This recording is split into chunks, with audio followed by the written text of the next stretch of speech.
Patrick, I want to talk to you about this disorienting culture. We are in the midst of a thermonuclear culture war, which is your culture war because it's from the States and you've exported it. And boy, do I wish there were some trade wars so we could slap some tariffs on this thing and keep it to America. Because you guys have done a great job of exporting some of your culture wars, and Britain's got some of its own to throw into the mix, as does the rest of the Anglosphere. Would you put some words to what it's like to be there at the epicenter of the world's culture wars? What are you seeing there in America? Well, as someone who's here at the greatest exporter of cultural cancer, I think I have a little bit to say. Look, the last 6 months have been challenging because we are seeing a sea change in the culture war. I don't know if it's one side's winning that wasn't winning before, but it is obvious that things that would have been out of bounds a year ago in our culture are now very much so in bounds, are now very much so part of the norm. And I think it'd be helpful to pull back the camera a bit and just ask the question, what is a culture war to begin with? And our mutual friend, Christopher Watkin, he's helped me a lot on this. A culture war is what develops when two groups of people look at the same event and have a different definition or a different view of what it is. So we could think, for example, of two men getting married. Do you look at that event and say, this is a beautiful expression of love and fidelity? Or do you look at that event and say, this is a breaking of God's law and God's vision for human marriage? Well, when you have two large groups of people in a culture who have different visions of that same thing, that's where culture wars crop up.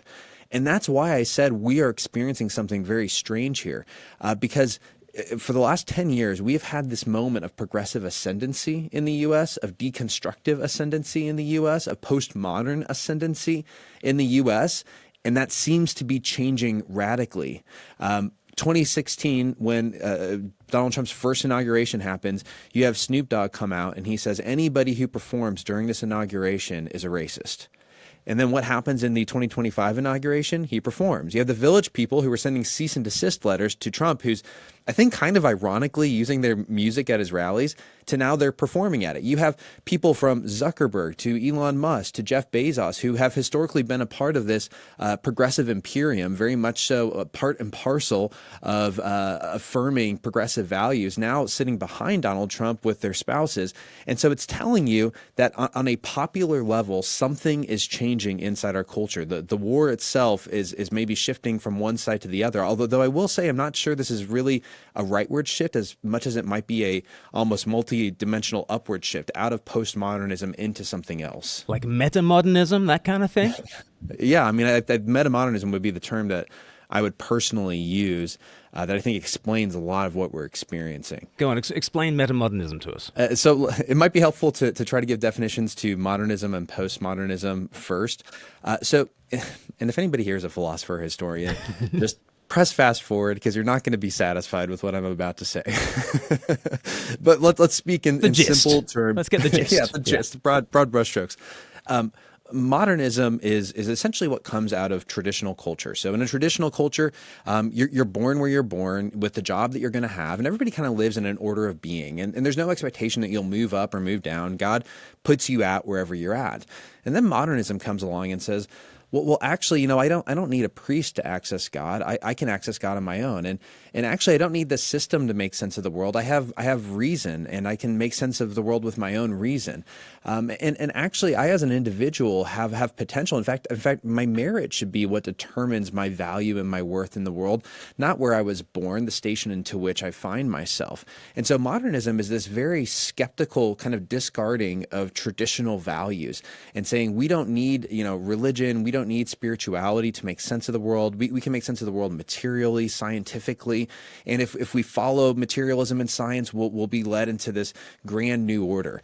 Well, the grand new order leads to 2 world wars that kill more people in human history than any war, any century that we've ever experienced. And so people begin to critique modernism, and that's postmodernism, which is basically saying, look, any grand narrative out there, any grand story, it's probably a grab for power. Whoever is telling it is just trying to control you and to manipulate you. And so postmodern people tend to be very cynical about big stories. They tend to be very cynical about those who are in power. And they become very deconstructive, right? Like they're saying, hey, the way to find the truth is to kind of deconstruct all the power you see around them. And it's worth saying this postmodern wind, which starts in the 90s and I think has really run up through the present era, it doesn't just characterize pop culture or secular culture. It characterizes Christian culture. Like, I could probably sit down, if you wanted me to, and list off a boatload of best-selling books inside of evangelicalism that are all deconstructive. Their main point is evangelicalism has a problem, and it's from the left and the right. It has a problem, and we need to deconstruct it. We need to show what the problem is. And so cynicism and deconstruction, that's the mode of thinking. That's the methodology. That's the way, the mood, the vibe of the world that we live in. And then some metamodernism. Is there a chance for some kind of naive hope again? Like on the far side of cynicism, a lot of metamodern themes, certainly in storytelling and cinema, seem to be a kind of a reappropriation of cringe and a reappropriation of naivety, a second naivety sort of thing. Is that something that's going on? Yeah, so there's a lot of terms for this. And, just like postmodernism and modernism, there's artists and philosophers, and they don't all agree on what metamodernism is, even though they use the terminology. But I think the basic idea is that metamodernism is a kind of braiding together of what they would say maybe are the best of both modernity and postmodernity. And so you end up with these kind of strange ideas like ironic sincerity, right? Yeah, You end up with things like pragmatic idealism, right? Things that don't normally come together. And that begins to characterize this new era. But what I think we can say about postmodernity is that the human soul craves beauty, and it craves meaning, and it craves purpose. And deconstruction can give you a kind of meaning and even beauty for a time. But there's a point at which, to misquote Lewis, you see through everything so much that you see nothing at all. And when you have humans in these, you're living in the rubble of postmodernity, the rubble of we've torn down our churches, we've torn down our institutions, we've torn down journalism and the government. It's all, we don't trust any of it anymore. And all of a sudden you realize this is a miserable way to live. And so I want to find meaning. I want to find purpose. And I think this is why we're seeing this resurgence, at least in America, of interest in Trump, who historically, last time he got inaugurated, 500,000 people gathered to protest. That did not happen this time around. And I think it's because he's promising, in almost an ironically sincere way, this new pro-American moment, right? Like, literally, he's listening to the YMCA. This is the most anti-LGBTQ president we've had in a long time, and he's listening to the Village People. Mm-hmm. You have to laugh at the irony. You've got people doing Trump dances, and it's like, is it serious or is it ironic? It's like, well, maybe it's both at the exact same time. And now I think that's what's happening. He's come out and he's saying, hey, I have a vision of what our country can be. I want to give us a sense of meaning and purpose. And while it's true that not everybody in the country is on board for it, there is a portion of the population that is so hungry for meaning that they're willing to jump in. And so again, that is metamodernism. It's the choice to say, I know that the world is meaningless. I know that it's all deconstructible, but so what? So what? I need purpose. Right. And do you think the church has caught up to that as our cultural moment in terms of the way we reach out? Certainly, I've been in the sort of evangelism and apologetics space for the last couple of decades, where Richard Dawkins is the target. It doesn't matter what you're talking about. You're just going after like materialism. When actually we're in a time and a space where witch talk is taking off, and people are reading the Quran on TikTok, and everybody's trying ayahuasca and psychedelics and the occult and UAPs, and so it seems like so much of our outreach to the culture is pitched at a level where the culture isn't anymore. Am I seeing things right? I think you are, and that's one reason why I send people towards your channel, because I think you are actually seeing these things, and we need to recalibrate. We're not talking to new atheists anymore. I mean, Richard Dawkins has come out and called himself a cultural Christian. We have new atheists converting left and right to Christianity. Now, the sincerity of those conversions, I have no idea. That's up to the Lord to decide, but I'm encouraged by it. I think it's a really positive thing. Nonetheless, what you just hit was the main theme, which is we are open to meaning making in a way that we weren't before. We're open to a form of spiritual realism that would have been out of bounds. Joe Rogan is a great example of this. You go listen to his stuff 5 years ago, and he's making fun of Christians for believing in the Sky Fairy. Yeah. And then you get to his interview with Wesley Huff or Kid Rock, and Jordan Peterson. There's a number of people, And it's clear that he's not a Christian, but he's open to the idea that miracles are real. I mean, you brought this up, miracles, man, morality. Those three things that you brought up in your analysis of the Wesley Huff interview, those, I think, are the starting place right now for evangelism and apologetics. And that's a very different starting place than we were before. Yeah. Tell me a little bit about, so we've talked about the culture war as though it's a thing that's out there. It's also inside the church, isn't it? And there's kind of a civil war within evangelicalism. How do you keep your head in the midst of this kind of intramural dispute? Yeah, I have a few thoughts. My first thought is this. I'm a pastor, and that means I spend a lot of time with normal people. And it's really, really helpful to realize that the average normal evangelical Christian is totally oblivious to the battles that are happening on Twitter or in the pages of First Things or Christianity Today or wherever it's happening, right? The vast majority of Christians have no idea what's going on. They're just trying to get through their week. They're trying to love their kids. They're trying to love their spouse. They're trying to do their job well, right? That's their life. And so part of me wants to say one great way to move past the Civil War is a little bit to ignore it. So, in fact, after a very popular book came out deconstructing a number of what the author would call left-wing evangelicals. Now, in the culture, none of these people could code left in any universe.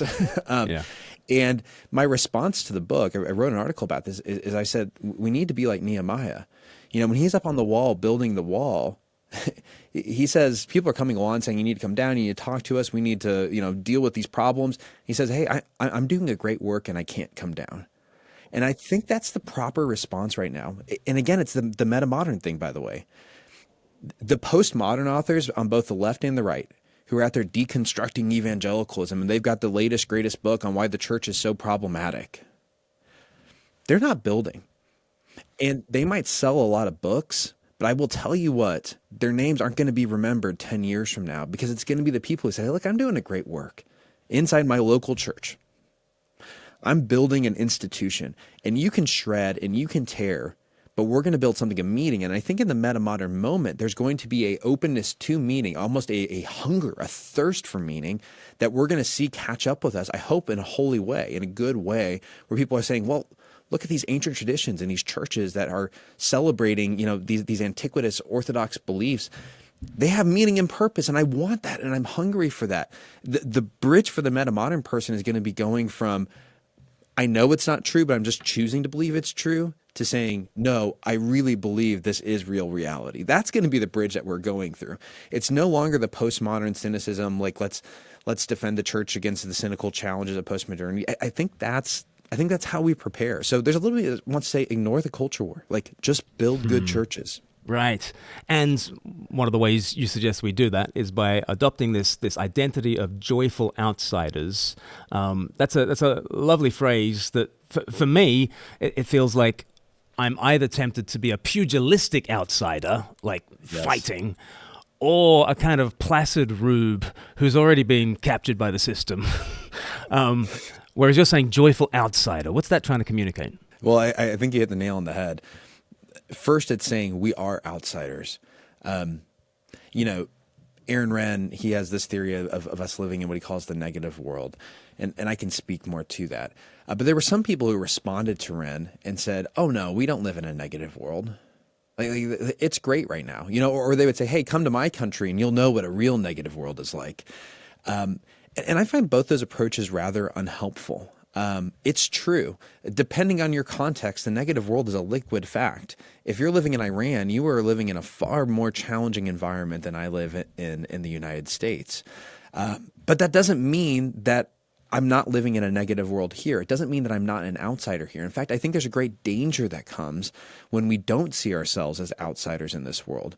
We syncretize, we become conformist to the world around us. And so that's the first fundamental reality, is that we're outsiders, that Peter calls us exiles. The book of Hebrews says that Jesus was crucified outside the gate and calls us in Hebrews 13 to go outside the gate and bear the shame and reproach that he bore with him. We're called sojourners. We're called foreigners. I mean, this is a theme that is just shot through the entire Bible. It's undeniable, the idea that in this life, until the resurrection, we are outsiders. But the idea of joy on the front end is just saying, like you said, we're not called to be combative outsiders. We're not called to be conformist outsiders. We're not Yeah. called to be conflict avoidant outsiders. Instead, Jesus gives us this very counterintuitive, it's almost ironic sincerity, a mode of you are an outsider, and that's painful and it's hard, and everything against you wants to run against it. And yet, you're filled with joy because when you're an outsider, you're with me. And that's the only place I am. Let us go to him outside the camp, Hebrews 13. I love that part of Hebrews because every other chapter in the book of Hebrews, up until chapter 13, if you ask the question, where is Jesus? The answer is at the right hand of the Father. Where is he in chapter 1? Right hand of the Father. Where is he chapter 2? Right hand of the Father. You go all the way through to chapter 13, final chapter, and it's let us go to him. Where? Outside the camp. And apparently, yes, we can boldly approach the throne of grace, which is, most of the book of Hebrews, and we can worship him, because we're on Mount Zion, as chapter 12 says, but we can also encounter him outside the camp. So apparently Jesus is in two places. He is at the right hand of the Father, and he is in the place of exile, which apparently is where we're kind of called to. And I contributed to a book, Faithful Exiles, where I spoke about the Abraham option as the sort of the mode that we're called to as the church. I just love Genesis chapter 14, where it's the first war described in the Bible. It's the first description of kings, and it's the first description of wars, and that's probably not a coincidence. And yet what you've got is Abram building the household of faith by the oaks of Mamre, far from Sodom, where Lot has he's kind of capitulated to the, he's become an insider to the systems of Sodom. Abram is kind of this outsider, but he's this joyful outsider who doesn't enter the fray except when Lot gets carried away. And then with 312 men, he's clearly been raising a kind of a household that is distinctive, that is crunchy, that knows how to handle itself, that can get tasty when a bit of conflict happens. And so these 312 men are able to, fight the great superpowers of their day and weigh in on the culture war, on the war anyway, on one side, and for the sake of the household of faith, kind of win that skirmish. But then he refuses to enrich the king of Sodom, or let the king of Sodom enrich him, and he draws all things to Melchizedek, the king of righteousness, the king of peace, the king of Jerusalem, the one with bread and wine.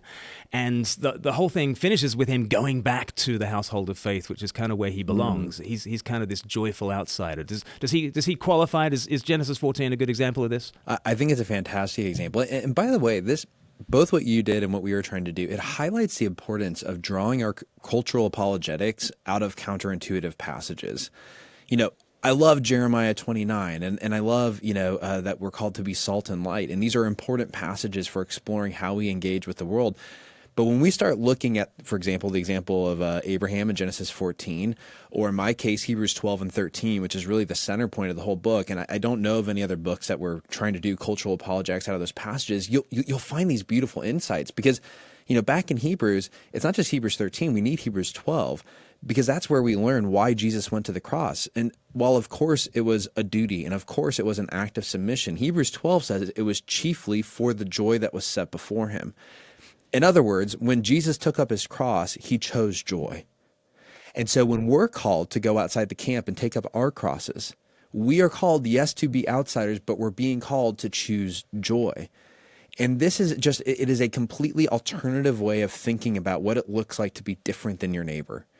Than what we natively come to, which again will be combativeness or conformity or conflict avoidance. I think the other part, and why I liked you brought up Abraham, is I fear that as a church we've locked ourselves into one size fits all approaches to culture. And I don't buy one size fits all clothing because it doesn't fit. And if that's true for my clothing, how much more so is that true for how we engage our world? And so that's the other goal, which is saying, in the book we look at 6 specific ways, but what are the various ways the Bible itself, through its characters, through its stories, give us as models to think about how to engage the world? Like you brought up with Abraham, he does a lot of different things. Like he goes off and he fights, but then he refuses to enrich the king of Sodom or take those riches for himself. Like he does all these different things, which is interesting, right? And I think in the exact same way, some of us are called to be protesters, right? We might be the people who are called, in a sense, to go to war, to fight on behalf of justice, to change the world by challenging injustice. But others of us might be called to be advisors, people who are kind of working on the inside of institutions, influencing the influential, who aren't going to get perfect justice, but they might move us towards proximate justice. Like there's all these different callings that the church has to live out as joyful outsiders. And again, I think that's something that gets lost in a lot of churches where it's we all need to be protesters or we all need to be disciplers or it's like this is the one model. And I think God said, no, we have a body and we can't all be thumbs. Yeah. How do we stop this from being kind of centrist dad, lukewarm? It was really interesting. Our last video on the channel, I sort of weighed in on the J.D. Vance versus Rory Stewart, who was a politician and now a political commentator on the Rest is Politics podcast. And he took issue with J.D. Vance talking about America First and bringing in the Ordo Amoris, which is this ancient idea that you are to love first those who are nearest and dearest and then extend the circles kind of beyond that. Rory Stewart came in and said, I've read The Good Samaritan, and apparently we're just to love the stranger, love even the enemy. And for 48 hours on Twitter, we were having a theological discussion. Everybody was having a theological discussion. Of course, we're always having theological discussions, but this was even with Bible verses attached. Usually we forget what the references are in our theological kind of intramural disputes. But so I kind of did this video where I was like, well, here is the challenge for J.D. Vance and those who want to go for the Ordo Amoris. And here is the challenge for those who just center everything on the Good Samaritan and a certain reading of the Good Samaritan. And it's just so interesting in the comments. A lot of people kind of felt hurt. So those who would more identify on the right would be like, I can't believe you just took pot shots at the right. Those who would more identify with the left, I can't believe you would say anything nice about the right. Or it's really difficult to take a stance like this. And then obviously the accusation that comes quite commonly is just, this is the coward's way out. You might not be interested in the culture war, but the culture war is interested in you. You're just going to get swallowed if you don't pick a side. How do you respond to that? Yeah, I mean, I would respond in two ways. And I'll name the first and I'll come back to it. One is you have to pay attention to who you're talking to. So, I would invite someone to come. You can read our book. You can engage with our work. You will realize we have been canceled by the left and progressives more times than I would guess most people on this podcast have. We've taken our hits because we're brave, we're courageous. So on one level, I'm like, yeah, we're just not wallflowers. So that particular critique isn't going to land for me. But the other side is to say we are so fixated on this x-axis of left and right, And I think the kingdom of God doesn't exist on an XY axis. It exists on an X axis. It exists on a Y axis. It exists on an up-down axis. And when we start saying my citizenship and my sense of loyalty is to the kingdom, we ascend above this left-right debate thing. And if people are just living in the two-dimensional world of left and right, and that's all there is, they're going to be confused when they see aspects of that kingdom ethic, that kingdom value kind of cutting into where they're at. And they're going to try to read and be like, oh, you must be on the left or you must be on the right. I'm saying, no, I'm living in three dimensions. And you're just seeing the points where my view are intersecting with your points. Like, we need to have a more multi-dimensional view. And again, that's like, I can give a really practical example of this. We need to both cultivate and resist the world around us. Jeremiah calls us to do this. Jeremiah 29, cultivate, work for the welfare of the city in which you find yourself. Then the end of the book of Jeremiah, flee Babylon, run from its idolatry, don't get caught in the conflagration, right? You have both these elements in the book of Jeremiah, flee and resist Babylon. And I think when you do this as a church, you code both left and right at times. You totally go nuts with people's categories. In 2019, we preached a sermon about Genesis 1, and we preached that there's only two immutable genders, and yet God calls us to love our trans neighbor, right? Well, this led to a massive cancellation. We had all kinds of partnerships with local film festivals, with local art studios. I mean, this was so big. There were New York Times articles, IndieWire articles, and they effectively canceled us, said, we want nothing to do with you. You guys are, evil, bad bigots, right? By the way, that sermon would age well now. We could preach that now and have almost, no response, Fascinating, which yeah. points to this weird vibe shift that's happened. But that's not the point. That same year, we chose as a church, there's crippling medical debt in our state. And so we decided as a church that we wanted to try to cancel the medical debt of anybody under the poverty line in our city. And we partnered with this group called RIP Medical Debt. And for $1, you can cancel $100 of medical debt. So it's kind of a force multiplier for debt cancellation. So we tell this to our congregation. We say how much we have to raise to cancel all the debt in our city for people under the poverty line. And we didn't hit the goal. Instead, we ended up going way above it. We ended up paying off about $43 million of medical debt. That's about 30 counties in our local state. Now, one of those is a cultivation story, right? One of those is a resistance story. And I was talking to a gal after we preached that sermon, and she said to me, "Why are we talking about this trans stuff? Like, that just proves people that it shows people that there's no beauty to Jesus. Like, you're just distracting people from who he is and what he's doing." She goes, "You know what kind of church I wish we were? I wish we were like that kind of church that canceled all that medical debt." And she could not imagine that, she was talking to the very church that, was doing that. And I think that's the point, right? That's what we have to hold together. That's how you end up not being a centrist. So someone could hear one of those stories and say, "Oh, look at that lefty church," or "Go look at that one, go look at that righty church." And I'm like, no, we're living on a different plane. Like we are above this left-right fray. We're trying to be citizens of the kingdom. So tell us, how can we do that? Give us some strategies for being joyful outsiders. You give 6 in the book. Perhaps pick a couple of favorites. Yeah, so the 6 ways in the book are, you can almost call them archetypes, almost personalities, although I don't think they're unique to individual personalities. But each one of them has a different way of changing the culture, both resisting and cultivating the culture around it. So you have people who we call trainers, or we might call them disciplers, people who change the world by changing people's habits, helping people to grow in virtue. Because, I mean, again, you can read all kinds of people in the secular and Christian world who would say you can't have a virtuous people without virtue. Like, you have to have virtuous people to run a society in a fruitful manner. We talk about artists, people who change the world by creating beauty. Again, that can both challenge and cultivate the world around it. We have ambassadors, your classic evangelist type people who change the world by changing hearts. You have builders, people who change the world by building institutions. Those might be nonprofits or businesses, because institutions are very much so the durable forms of our common life, the place where we live our lives together. So you can change the world a lot doing that. You have protesters who change the world by challenging injustice. And so what we do with each one of those is basically look at a biblical character who embodies that particular way, and then look at examples from Christian history of people who also walked in that way to say, hey, what can we learn from them about how we do that in the present? And how can we as a church be okay with people saying, look, I might be called to do all of these things at different points in my life, but there's probably going to be some that I'm best suited for. And so let's encourage those people in our churches to go do those things. Let's not critique them. Let's not undermine them. And let's return the favor for others who maybe engage the world differently than the way we do. And then how do you as a pastor hold together these 6 types of people in one congregation? Because as you gave with the illustration of this woman, she was very happy with the debt cancellation, not so happy with the Genesis 1 sermon. What kind of pastoral gifts does this call from us in order to hold these 6 types together? Yeah, I mean, I think there's no silver bullet.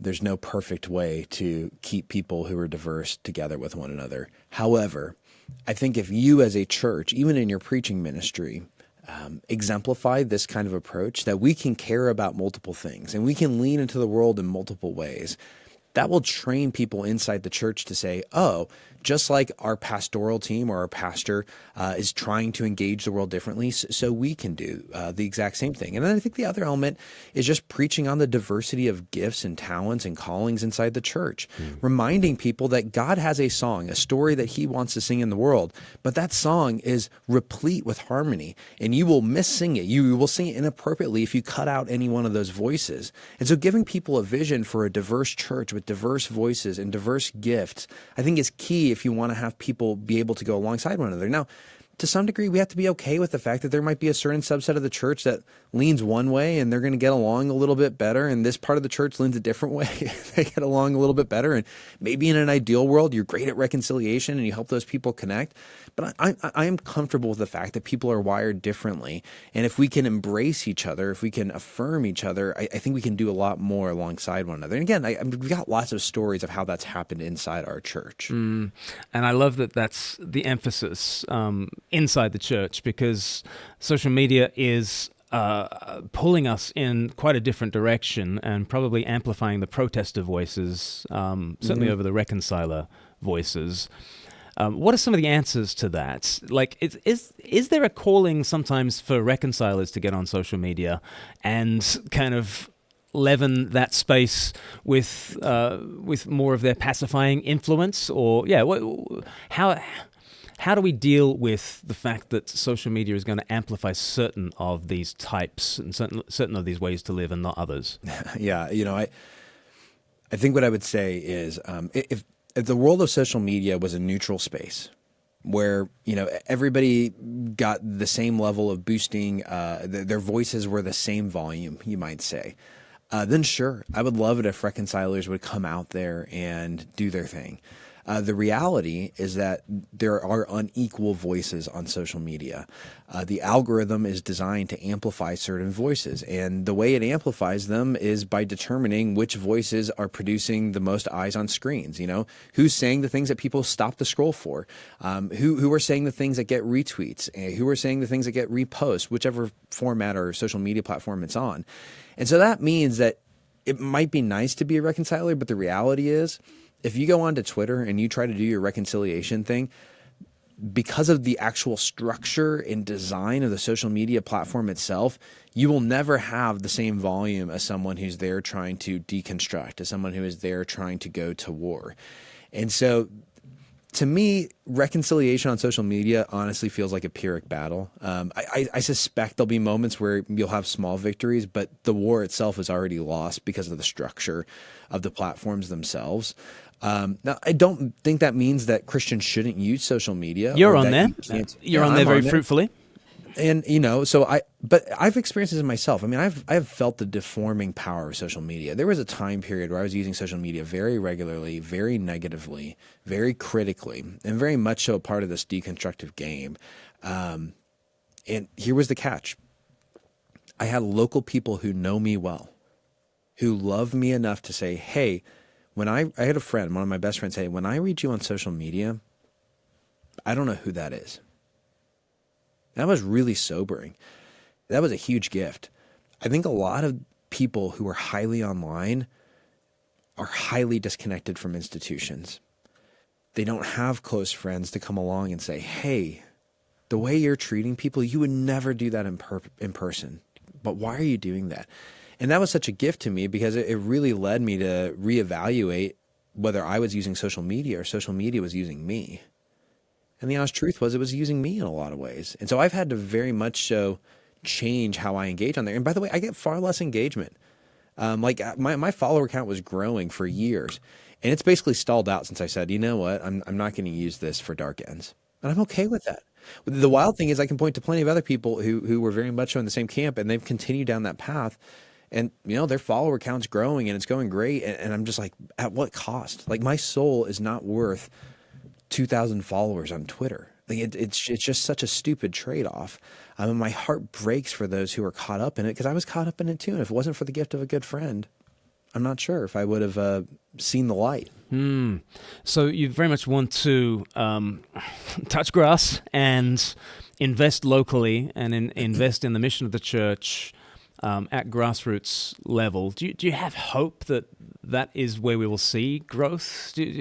Because it seems to me that there is certainly a portion of Gen Z who is aware of what the technology is doing to them and very much wanting to resist and to find communities in which they can resist.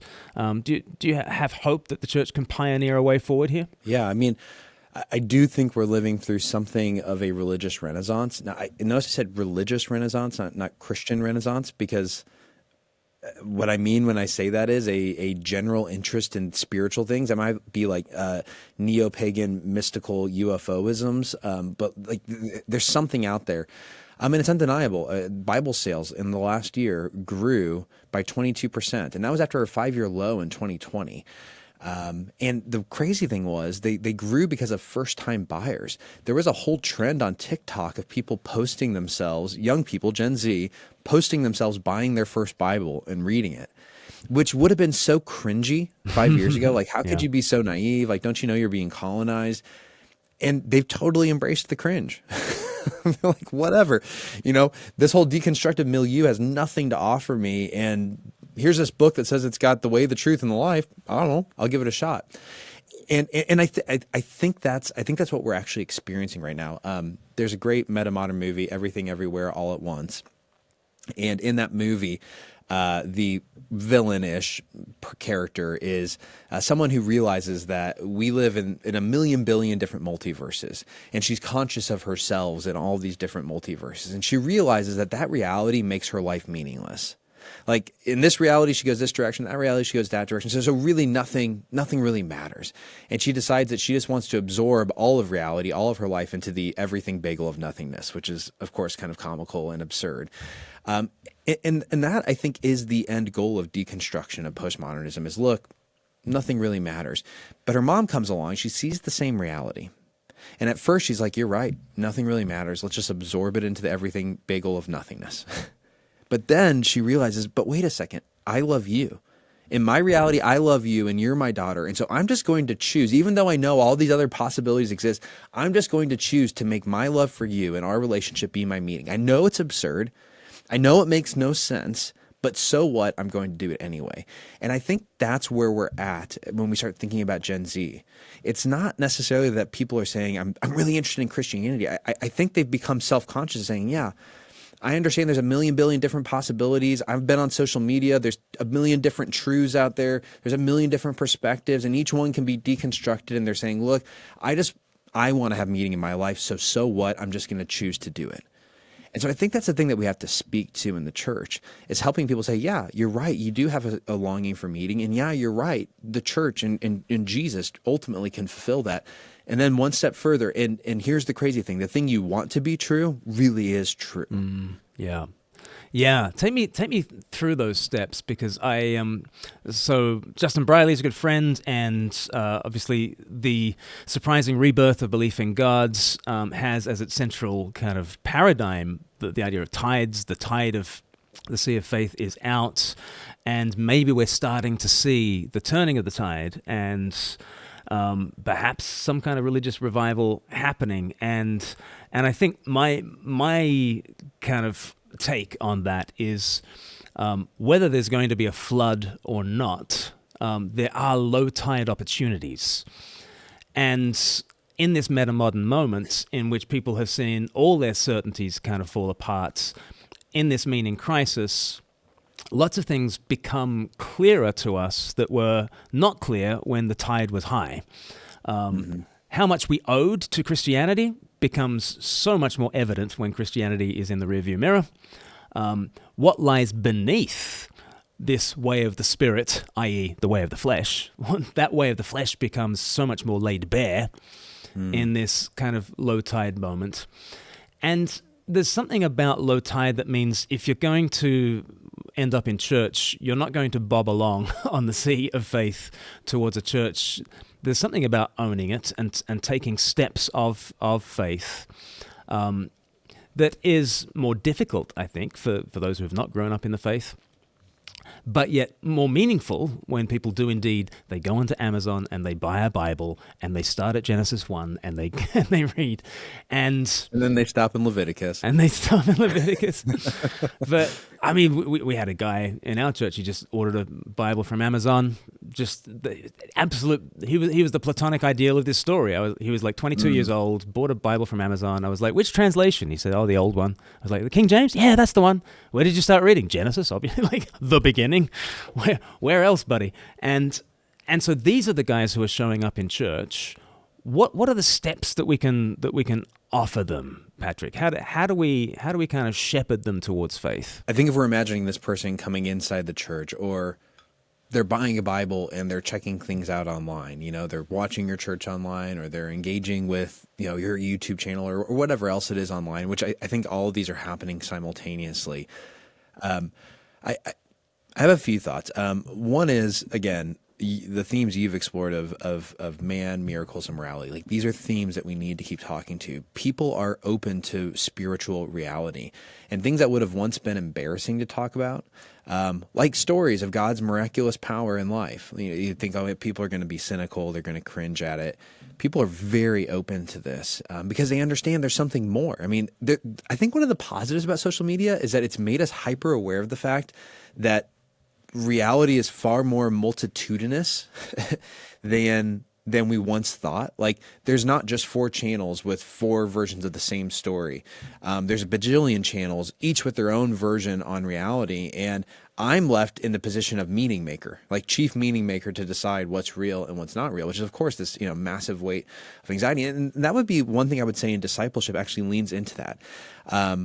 A guy I like a lot, Brad East, has said that in his professoring work, as he's working with Christian college students, they'll often ask him, hey, can you tell me about X question?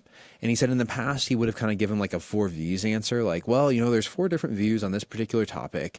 And now he says, I kind of just say, what's the thread that runs throughout Christianity, throughout the ancient tradition? And I say, well, this is what we've always thought for these reasons. In other words, he's kind of bypassing the postmodern, here's all the multiple realities out there. And he's saying, hey, you already know that there's lots of different options, but you're not asking me to give you the multiverse. You're just asking me to give you the way.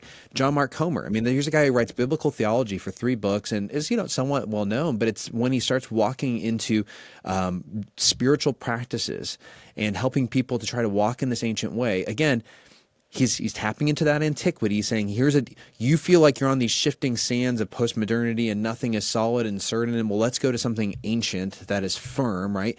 But he also doesn't give you 4 views on fasting and 4 views on silence and 4 views on solitude. Instead, he says, this has been, and this is the way. You see that moment of direct discipleship. And again, I think that's what metamodern people are looking for. Like, yeah, I know there's a bajillion different options. Like, just tell me. Like, would you please just tell me how I'm supposed to walk in this? And so I think that's one key component of discipleship that we need to start leaning into. And is a major phase shift for people who are used to a more, cynical, postmodern mode of communication. We're expecting people to, say, well, what about this? And what about that? And what about this? And what about that? I think that might be in our rear view mirror at this point. That's so interesting because, what they're looking for is something old and deep and rich and challenging and embodied and a way to walk in. Mm-hmm. So that, you live yourself into a new way of thinking rather than think yourself into a new way of living.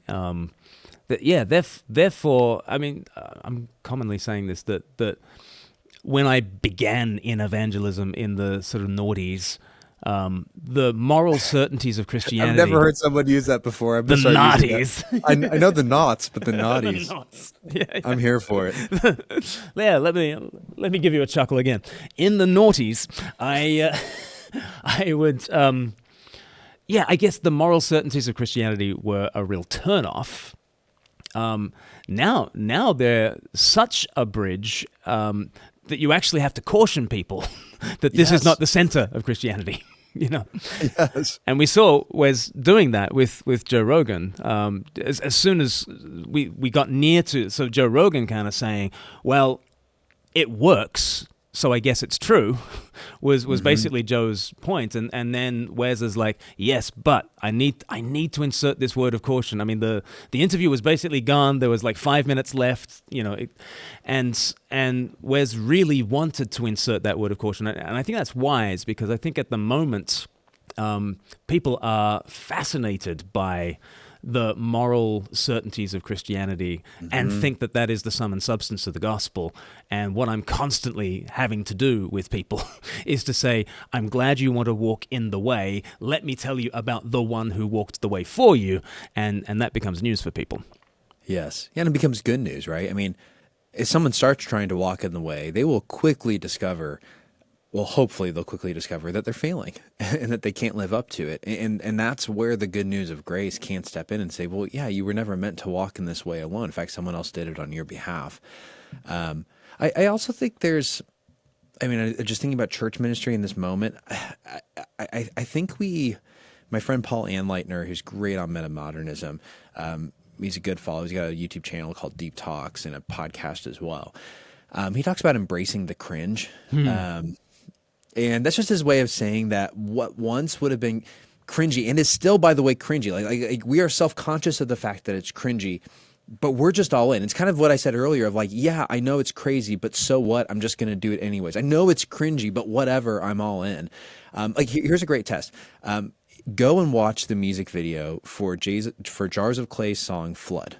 Okay. And then go watch the music video of Forrest Frank's song Up. Now, here's what's interesting about these two videos. They're both talking about the exact same theme. They're both talking about being kind of this Psalm 46, like I'm down in the mud and the mire, and God lifted me up. God pulled me up. But when you go to the Jars of Clay video, it's very much so of its postmodern moment. I mean, I think it was contextualized for a postmodern audience, right? It's dark, it's muddy, the colors are muddled. There's rain. There's like people like enslaved in this cave watching this weird like matrixy green face thing, right? And it's a great song, but it's very like it's kind of cynical until it moves to God and says, hey, but God can pull you out. So you see it speaking to the cynicism and the darkness of the postmodern moment. And then you go to Forrest Frank's video, and he's singing this song very similarly about how he was in the mud, but God pulled him up. But he's singing it on the inside of like an air balloon, like the envelope, like the balloon part of it. It's full of color. It's exuberant. It's emotional. It's hopeful. It's bright. In terms of like the medium, they couldn't be more different, even though they're saying the same message. And in the middle of that section of Forrest Frank's song, he literally says, "You're going to call me crazy, but I don't care. God pulled me up." That is our moment. I know this looks cringy. You're going to call me crazy. I don't care. He Yeah. pulled me up. Yeah. Yeah. That's that. And I think when we start seeing that kind of expressivism in our worship, in our discipleship, this awareness of like, yeah, people are going to think this is weird, but I think that speaks to the metamodern mood and is a evangelistic tool and discipleship tool we can lean into to pull people towards believing this isn't just a reality, it's the reality. I love that. I love that. All in for Jesus, to be joyful outsiders, and that's where, yeah, let's stress the joyfulness of it as well as we seek to do that. So, Patrick, you've written this book together with Keith Simon. What is it that you really hope the book will do? Yeah, I mean, I at the end of the day, if people read this book and you walk away not just feeling like an outsider in your culture, but feeling like an outsider who is united to Christ in your outsiderdom, and that you have joy in your life as a result of knowing that you are with Him, that would be the biggest gift. Years ago, the 1800s, there was a guy named Charles Blondin. He was the first person to attempt tightrope walking across the Niagara Falls. And so this giant crowd gathers around him for his first attempt. And according to the newspaper reports, everybody thought he was going to die. I guess that's entertainment in the 1800s. And he starts going across the rope. He gets about halfway, and there's 70-mile-an-hour winds buffeting him. So he sits down, and people think he's done. He lowers a rope. And instead of climbing down the rope, he starts lifting it up because there's a boat below him. They've attached something to it. And so he's pulling it up, and he opens up this bag, and it's a bottle of wine. He drinks the bottle of wine and then finishes the walk. That's what they did in the 1800s. That's a showman. Yeah. And so he continually went across. He went across backwards. He went across without a balance beam. He went across with a blindfold on. He went across with one of those old-timey cameras and took a picture of the crowd from the middle of the Niagara Falls. And by the end of it, the crowd thinks he can do anything. And so he says, "Hey, all of you, do you believe I can do anything?" And they all cheer, "Yes, yes, you can do anything." He says, "Okay, then one of you volunteer to get on my back." The whole crowd goes silent, except for one man, a guy named Harry Colcord. He raises his hand. He says, "I'll go." So he gets onto Charles Blondin's back, and about halfway across, the guy wires start to snap because the rope wasn't designed to hold that much weight. And Charles Blondin says to Harry Colcord, "You are no longer Harry Colcord. You are now Charles Blondin. Do not try to balance on your own. When I sway, you sway. When I lean, you lean. When I balance, you balance. If we don't, we perish." And they make it to the other side. when I think about what Jesus did for us, he went across the tightrope of death and came across the other side alive on our behalf. We know that he can do anything. And the invitation he's offering us as outsiders in this world is to say, will you get on my back? And will you trust me? And you can cheer for him from the sidelines, all that you want. But it's really only those who get on his back who will get to hear that message. You are no longer you. You are me. When I lean, you lean. When I sway, you sway. If we don't, we perish.